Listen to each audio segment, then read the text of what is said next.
Are you estranged, alienated, disconnected, or erased from your loved ones' lives, possibly your kids or grandkids? Are you feeling like you've knocked on every door, you've gone to every attorney and therapist, and you just don't know what to do, and you're feeling maybe isolated and alone and desperate? Well, I felt that way too, and you don't have to be alone anymore. Today, we're going to continue our conversation about support groups, specifically PAA, which is Parental Alienation Anonymous, which was started to support parents, grandparents, children, and other family members that are struggling with any form of disconnection, alienation, or estrangement. And today we'll continue the conversation with an alienated mom and an alienated dad. If you haven't listened to the first half of the episode, it is spectacular, and today's episode is going to be just as rich. So let's jump right into that.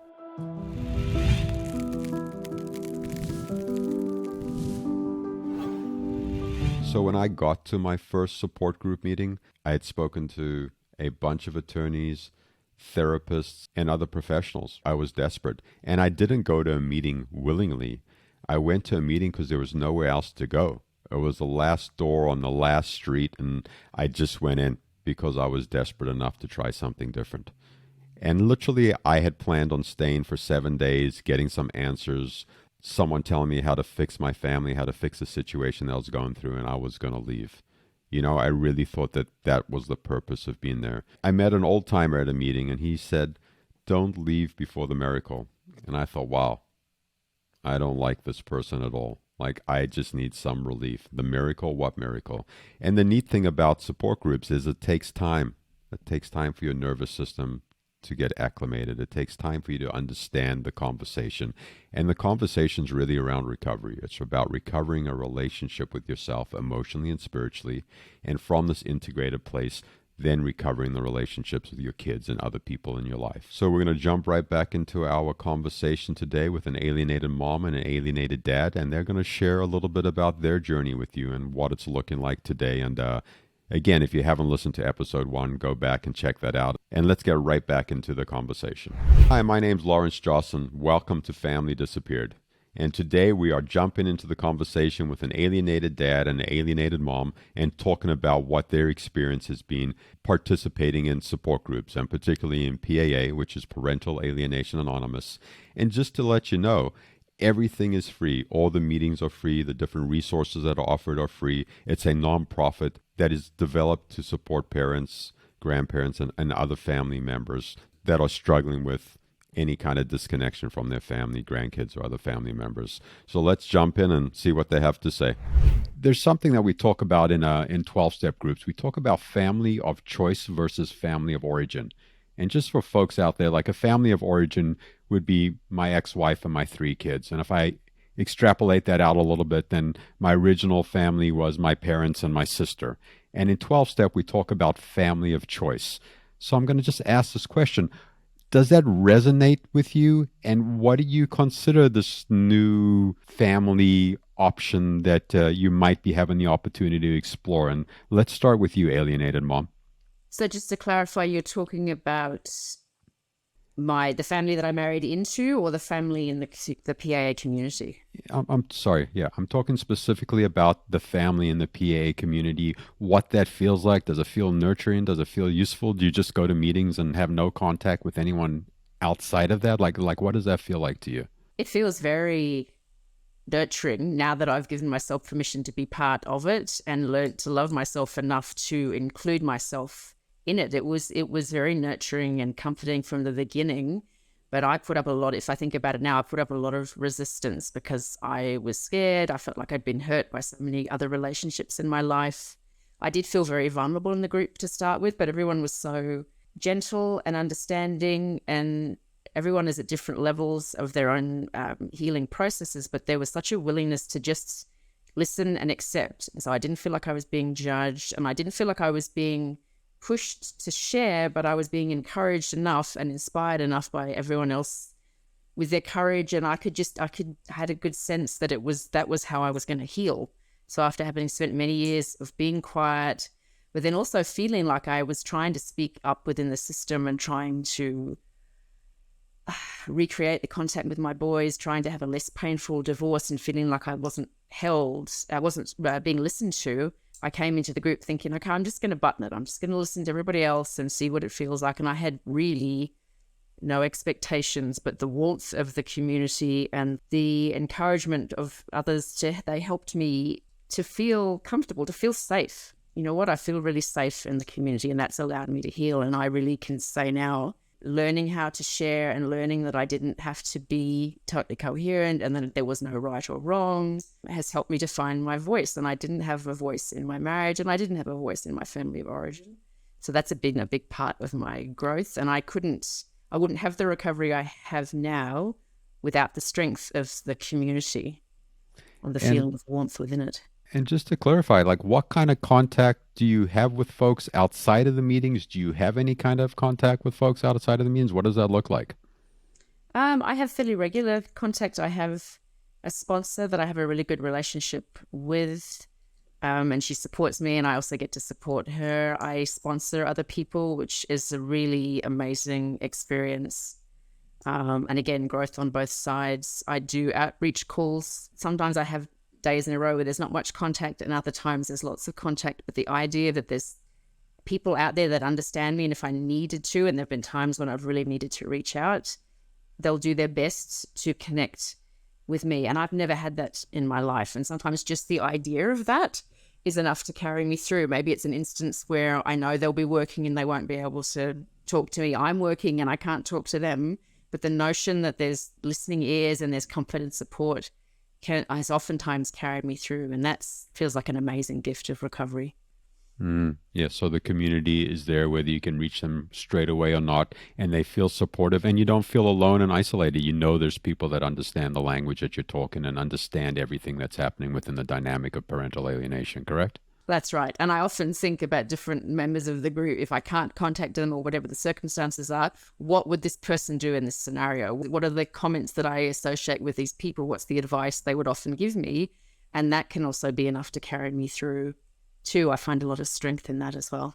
Thank you. And just to clarify for you folks out there, the Alienated Mom had mentioned the idea of a sponsor. And in a 12-step program, you have a sponsor. And what a sponsor is, it's basically a guide. And the guide helps you go through the steps, which we'll be talking about in a couple minutes. And they're also there just to answer questions. If something comes up in a meeting, they'll help you out with that. Or if you're struggling with some dynamic with your child or some other dynamic in your life, a sponsor is someone that kind of like tracks you and becomes like a confidant and a friend, and you form this really incredible, supportive, loving bond. It's a really, I don't know, it's like a little magical pixie thing that's involved in all 12 step. And Alienated Dad, what is the idea of a family of choice versus family of origin? And if you could also share a tiny bit on what sponsorship means to you too, that'd be wonderful.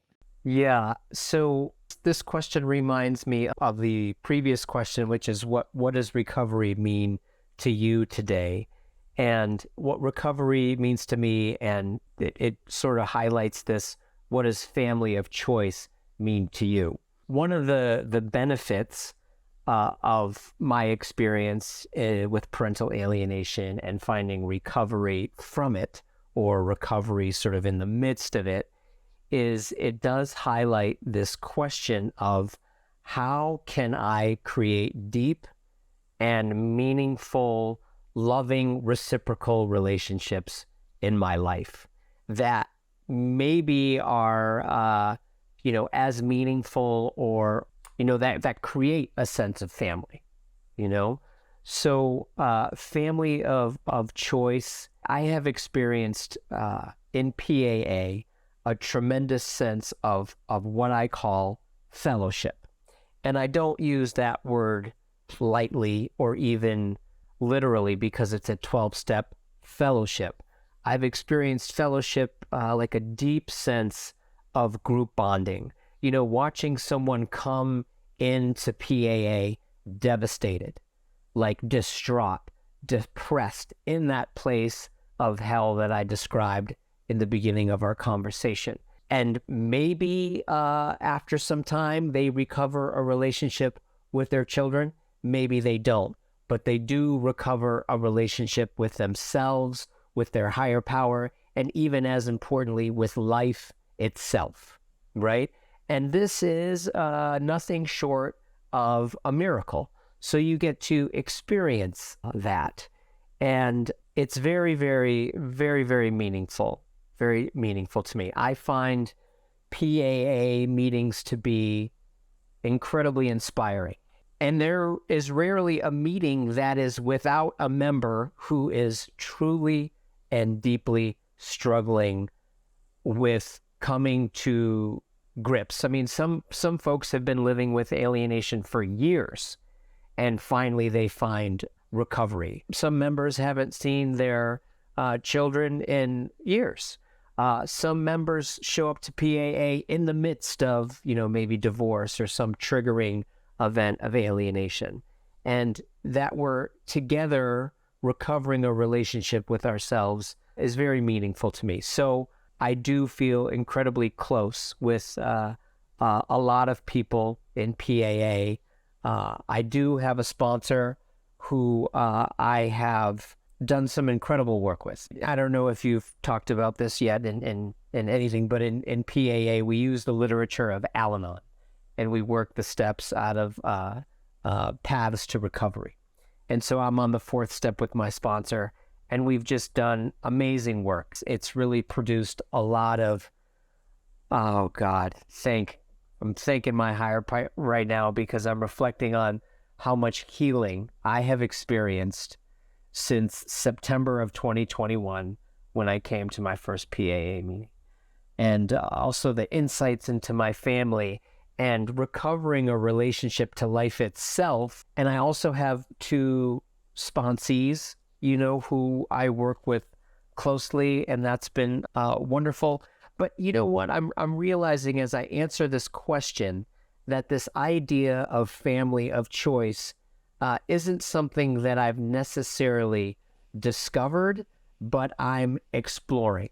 And so being in recovery to this point means to me, okay, so family hasn't completely worked out for me.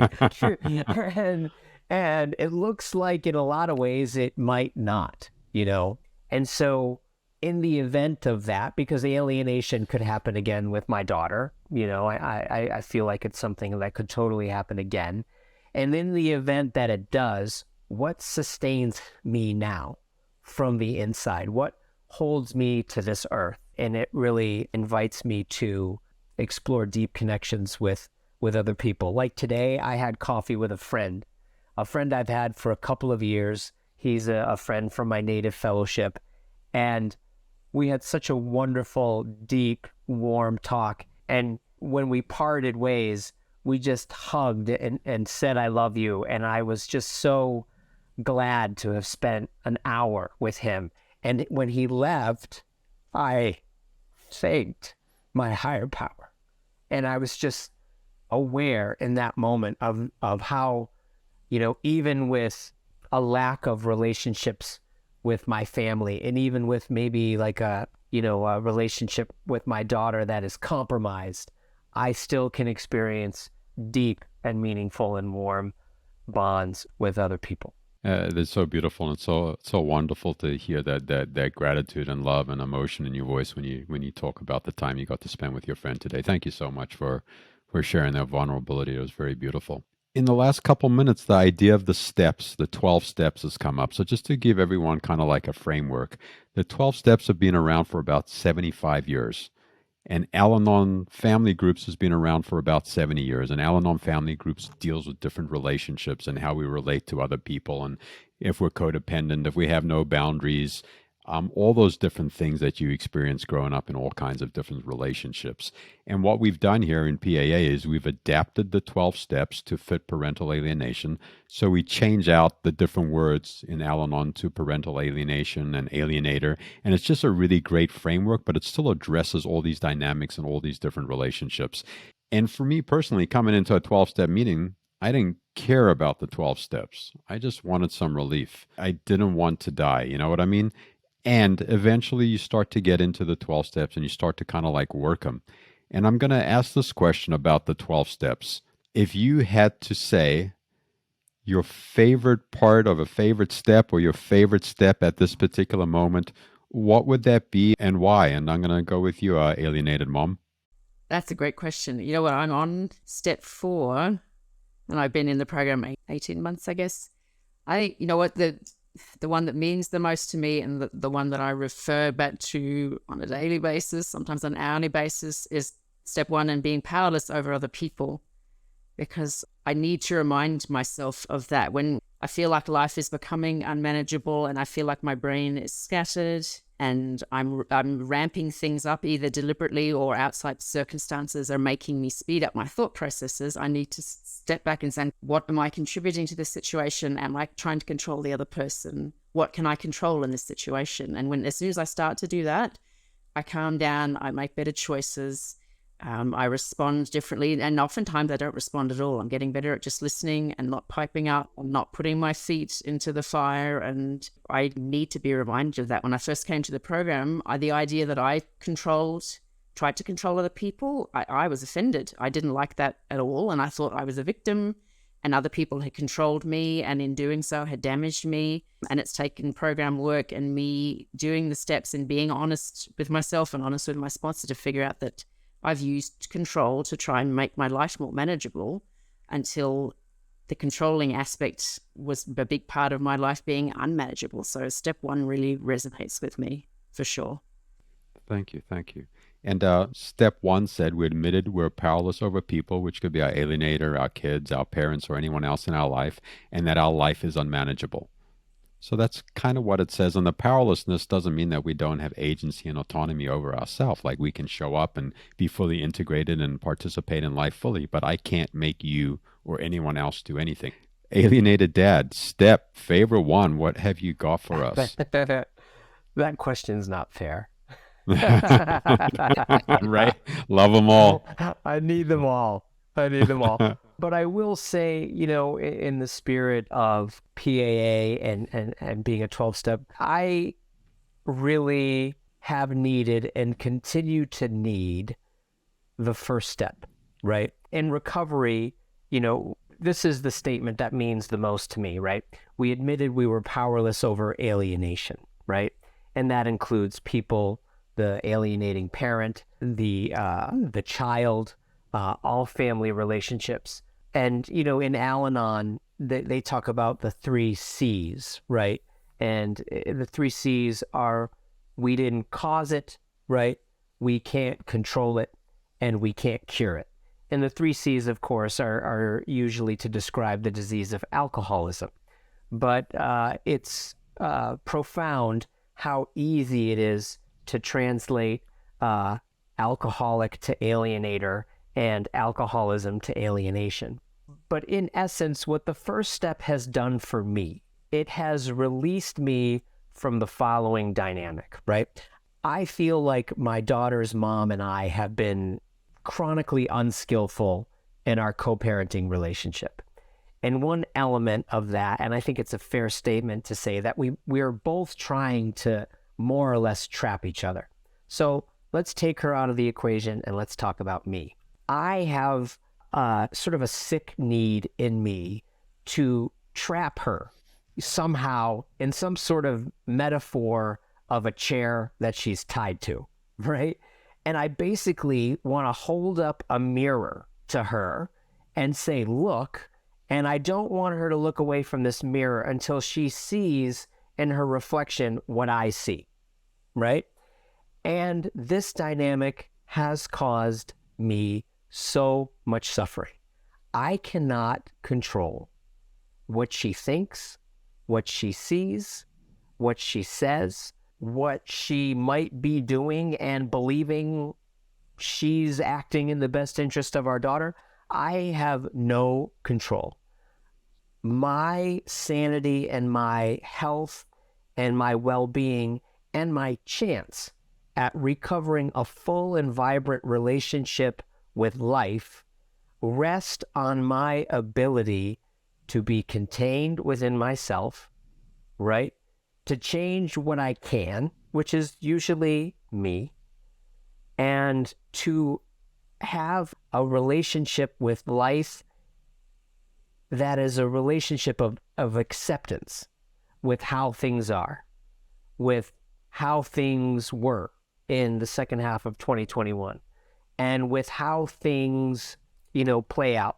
The favorite quote, Lao Tzu, I think, said, "Stand in the center of the circle and let all things take their course." So alienation is a family disease. It has power. It has momentum. It's alive and well, and even though it's not apparent in my life completely, it's there.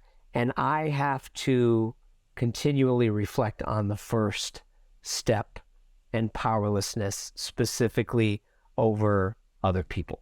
That's beautiful. Thank you so much. So I'm just going to share a second on what my favorite step is, and I'm going to go with step 12. And step 12 reads, having had a spiritual awakening, as a result of these steps, we try to carry this message to others and to practice these principles in all our affairs. And for anyone out there, we are 12-stepping you, right? We're carrying a message of hope and recovery and solutions to you through a podcast. And this is kind of what it looks like. And 12-step in a traditional meeting would be me reaching out to someone else that I know that's suffering and just sharing about myself in a general way and seeing if I can help them out. So basically that's what this podcast is. We're just letting people know that there's a lifeline out there, and this is a 12-step in the new age of all these different resources online. So a neat thing about PAA is we also have foundational trainings, and I haven't said this before, but everything is free, right? So there's no barrier to access here. There's no charges. There's no anything, and everything is peer-to-peer run. So every single meeting is run by a secretary, and there's a leader for each meeting, and all these folks are participants in the groups. There's no professionals, there's no hierarchy, there's no one telling you what to do. We're all just coming along to co-create this environment together, and we do have structure, and we do have a lot of safety in the meeting, so that's not a concern. And again, we're all co-creating and collaborating in this community at the same time. And the neat thing about PAA is we also have foundational trainings. We've spoken about this on previous episodes. We've spoken about meditation. We've spoken about NVC, which is nonviolent communication, which is an empathetic form of communication. And I just want to ask, the two of you, what skills would you say have made the most difference in this past year and a half of being in the program? That's not necessarily, you can't say, hey, that was step 1 or was step 2, but what's something new you've cultivated in yourself along this journey and with the help of the community? And I'm going to start with you, Alienated Dad. Is there something in particular you could point to? Well, what I can tell you is that my sponsor seems to be steeped and have a lot of experience in nonviolent communication. I am not drawn to that particular paradigm at this point. But what I can say is my sponsor has influenced me a great deal in how I communicate with my daughter's mother, and for the most part on the app Talking Parents. And I noticed that how I communicate with my daughter's mother has a very profound effect on how those interactions are going to go. I notice when I'm skillful, and there have been times, for example, when, I'm discussing a topic, I'll send, what I'm, going to say to my sponsor, and he'll look over it. So I'll send it to my sponsor before I send it to my daughter's mom. And there have been a number of times where I've made changes. And there have been a number of times where those changes have had a positive effect on how those interactions go. So even though I wouldn't say, oh my God, nonviolent communication, I would say communication. And I would say that is definitely one of my major takeaways, so that whenever I check a message, whenever I see that there's a message on Talking Parents, or whenever I'm going to, I take great care, in how I communicate. Very beautiful. That sounds really useful and profound. And there's some funny parts to it too, which I appreciate as well. And Alienated Mom, what would you say would be a skill, something new you've learned that has had some kind of useful or profound effect on your recovery so far? I think one of the biggest things for me is using meditation to slow down my thought processes. Before I started recovery, I had an intellectual understanding of it, and I tried to practice it. And I've always struggled with a mind that races in a million different directions all at once. But being in the program and watching other people practicing it, but also practicing it myself and seeing what a powerful impact it had on my ability to make choices and decisions and interact with people has really given me motivation to stick with it. And my self-awareness has grown so much in the program and in recovery that I can tell if I'm feeling agitated, if I can feel myself speeding myself up or not being able to focus, something is triggering me. And if I stay in that frame of mind, I'm going to make a bad decision and it's going to end poorly. And now I'm able to step back from that and think, why am I trying to do that? Because I know that I generate that in myself as well. And that's been part of my codependency and part of what was an issue with my relationship with my ex, but also family members. So when I pull myself back to center and even if the meditation means sitting in the car for 5 minutes and saying a mantra in my head or listening to the birds singing or whatever it is, I know that I need to do that. And when I do that, I'll make a better decision. And I might still go back and do the thing that I was originally going to do, but I'll have more clarity around it. And oftentimes it's like, I pulled myself back from the edge because I was going to make a choice that was dysfunctional and that was serving a purpose other than what I needed, and oftentimes distracting me from another choice that I really needed to make, and I'm trying to disengage and I'm trying to check out. So being able to slow down and knowing when I need to be able to do it and getting better at doing it have been huge to me. So I can have the same issues being thrown at me, I can have the same craziness going on in my external circumstances, but when I'm able to respond differently, then I have a sense of agency and control and empowerment. And I'd never had that before recovery, and that's amazing. That's beautiful. I love that you're using meditation in all places and times of your life just to come home and regulate and ground and then go re-engage your world from a different place. That is very beautiful. So I just have a couple questions left, and we're going to go with a little bit of a taboo question right here because I think it's a really important part of recovery.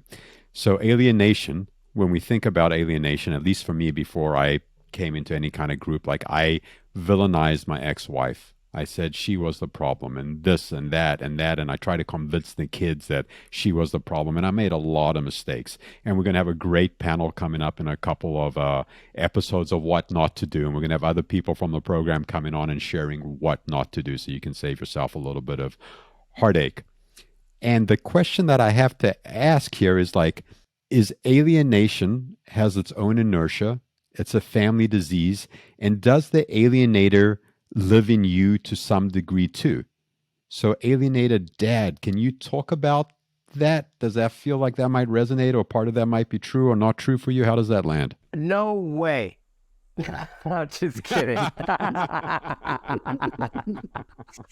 Good answer. Absolutely yes.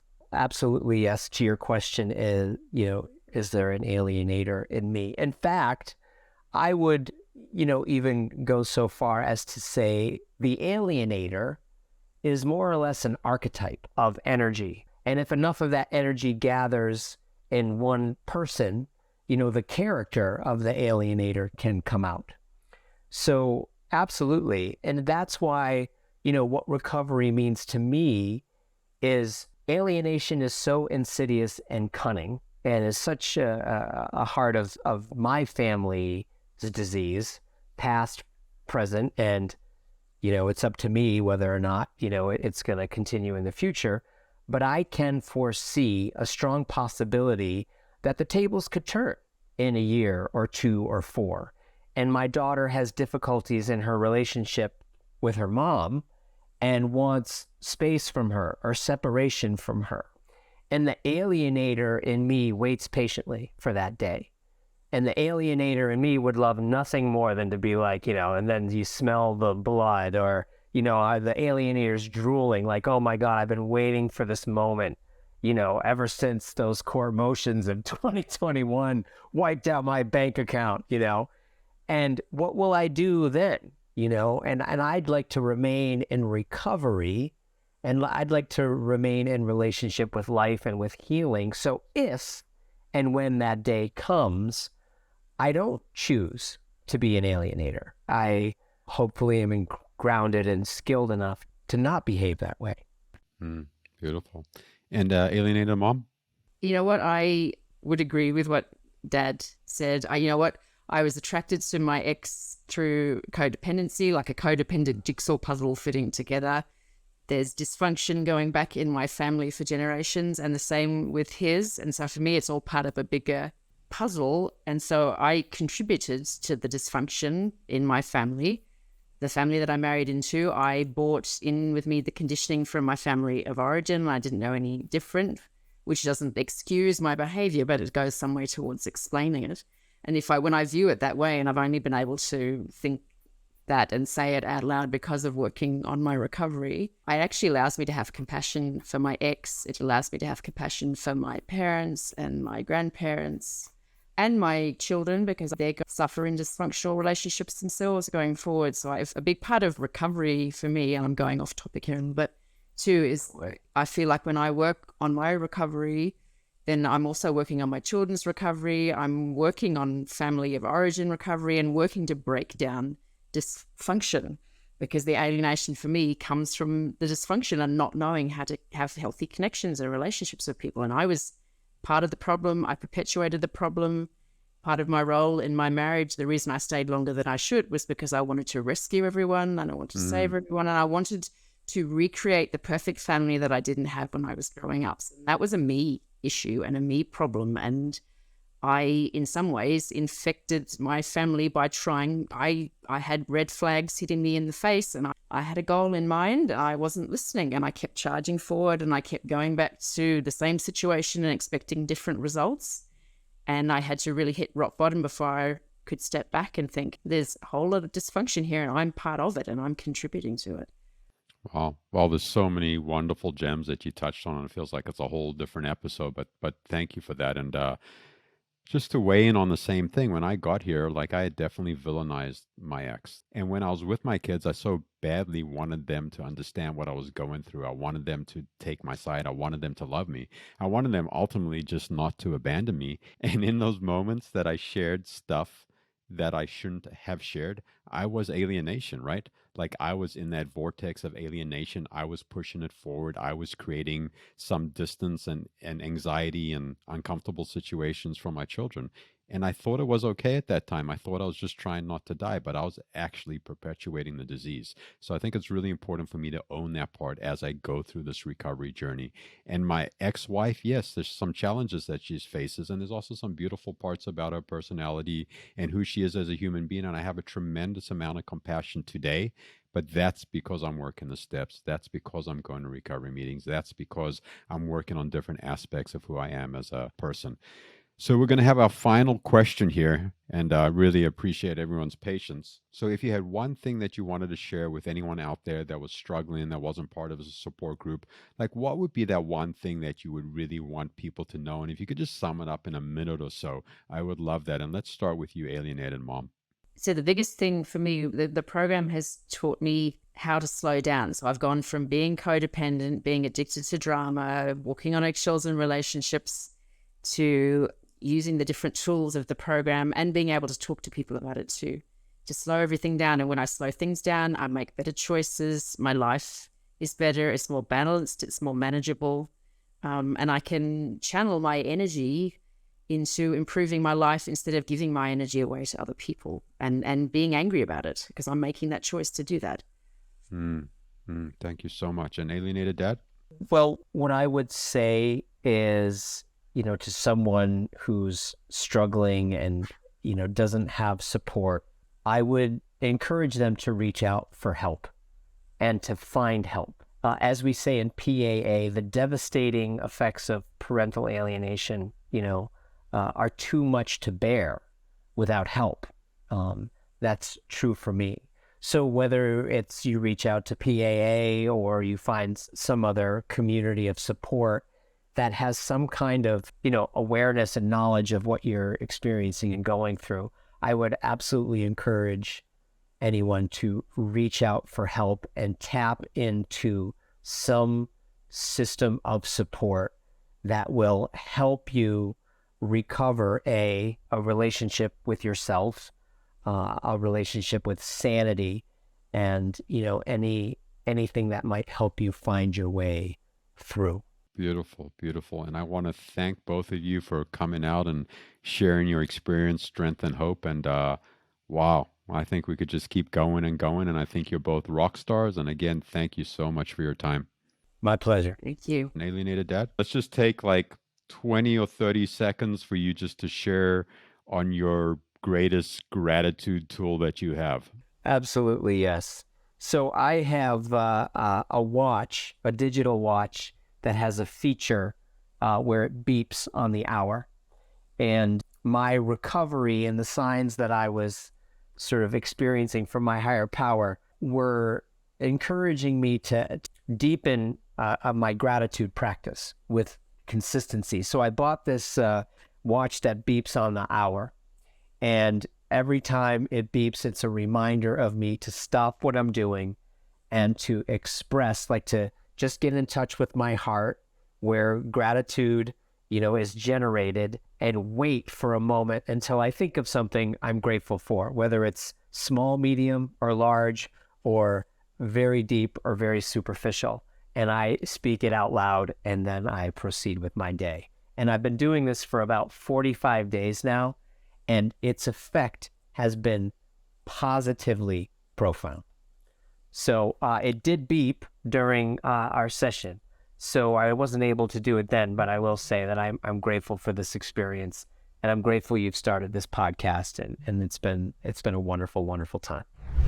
What a great wrap up to the show. And man, so many different takeaways. The big takeaway for me is that I don't have to be alone, that I don't have to do this by myself, and that I don't have to figure everything out by myself.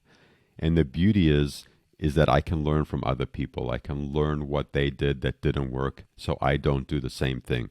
And I can also learn what not to do, where some people are in the middle of different things that are going on, and you can see that they're reacting in a way that might not be useful. So in 12-step support groups, you learn what to do, you learn what not to do, and you create community. Like, I have so many friends all over the country and the world. I have different people that I can reach out to if I'm struggling with different things. Maybe I'm struggling with my kids, great. Maybe I'm struggling with my business, or just emotionally I'm struggling in another partnership. And I have different people that I can reach out to it. You heard a little bit about sponsorship. I'm going to put a link in the show notes so you can read more on what a sponsor is and what a sponsor isn't. And a sponsor is phenomenal. It's just a guy that helps take you through the program and kind of just like supports you. And my sponsors through the course of the years have saved my life over and over again. There's been people that are just there to pick up the telephone when I'm just struggling. And sometimes it's in the middle of the night and I send a text, and just sending a text feels good. The next morning I get a response and I'm able to go on with my day.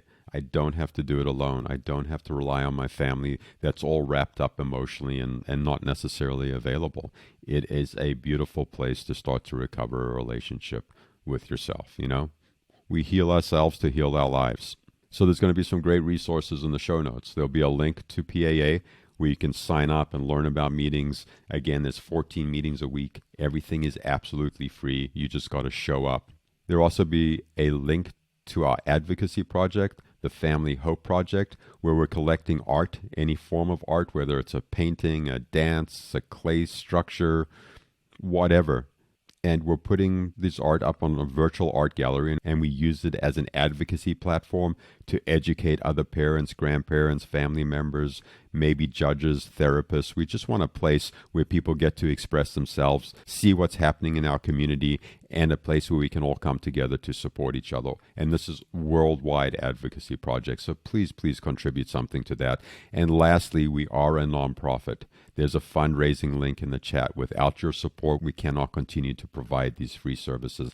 And please comment below, send us an email, send me an email, let me know if there's different topics you want to talk about, if there's follow-up questions to something we're talking about. Whatever we can do to support you, we want to do that. And we need your input so we're able to show up in a meaningful and useful way for you. Okay, next episode is going to be awesome. We are going to have Dr. Mandy on the show, and she's going to be introducing the healing framework, which is a great way to resource yourself, look at some of your behaviors, what's happening in your life. She's going to talk about all different things: parental alienation, estrangement, disconnection, and she's a hoot. You definitely do not want to miss this show.